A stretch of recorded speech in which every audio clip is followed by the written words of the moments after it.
Briefly, what I have talked today: shutter speed, faster shutter speed will freeze the moment, but which gets darker. Second thing, aperture, lower f counts like f2.8, image gets brighter. Also, it will have shallower depth of field and background will be have bokeh. And the last one, if you increase the ISO, image gets brighter, but also gets a little bit noise and it lower your image quality. So basically, this is the three things I have talked about called exposure triangle. If you are a beginner or if you forget the basics of photography, you are at the right place. I will explain these settings without too scientific and briefly. This is One-on-One Studio and I'm Hugo. Greetings from Istanbul. Today I'm going to talk about the basics of photography. I hope it will helpful for you too. And it's not like a talking head video. I also bring my camera with me, take samples, each settings, and I will try to explain my knowledge and I hope it will helpful for you too.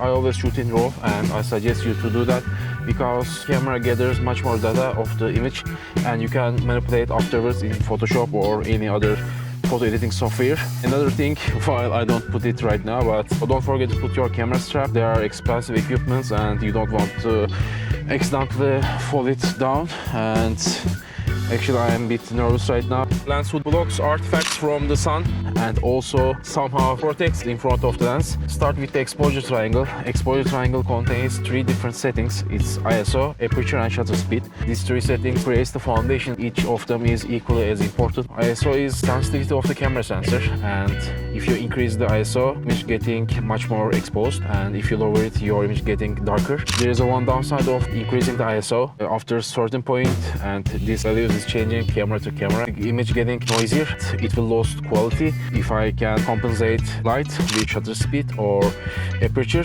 I tend to lower it as low as possible. Like for this camera, whether it's Nikon D5200, as low as ISO 100. Better ISO capability cameras, it tends to be expensive. For last years, the AI getting much more capable and there are tools you can denoise your images, but I prefer shooting it low as much possible. If you watch this far, I'm really grateful if you subscribe and like the video. So next thing is aperture. Aperture is the light gathering capacity of the camera lens. It's like a thing in camera lenses and it manipulates the light calculated with the f counts like f1.4, 2.8, 4.5, and for my camera lens it's up to f22. Lower the f count, the image gets brighter. The depth of field will be shallower. The background is much more blurry and it's called bokeh, something desirable in photography, especially in portraits and product photography, but it's not a nice thing in landscape photography if you don't have certain reason. If you increase the f, the image getting darker. Every camera lens has different character with this f counts. For example, for my camera lens, it's Tokina 24-70mm f2.8. After f11, the image getting softer, but its f4.5 is extremely sharp. Generally, the lower f count lenses tends to be expensive too, so I will take some test samples.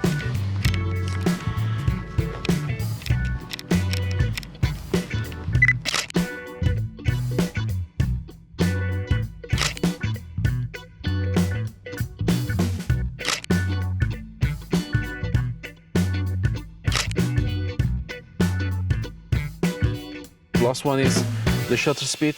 The shutter speed is how is it sounds like.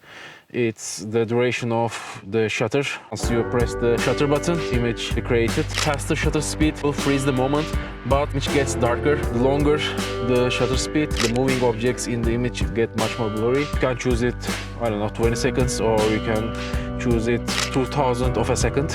So it depends on your composition and moving object. I was hoping some birds today, but there are not much around, so I couldn't show you some samples from my recent journey to the Chile, which I talking about landscape photography, and if you are interested, you can watch it too. These three settings is the core of the photography: ISO, aperture, and shutter speed. If you understand these three elements, you will start thinking about composition and other things. Before I ending, always check your white balance and use it accordingly. Also, if you are a beginner, I suggest you to single point focus. The best thing in photography is taking your camera out, shooting photos and experiencing. And I hope you enjoyed this video, and If you like it, please don't forget to subscribe and like the video. It's really important for me at the beginning of this channel. So thank you for watching. I hope you liked it. Don't forget to subscribe for the upcoming videos. I am Hugo. Bye.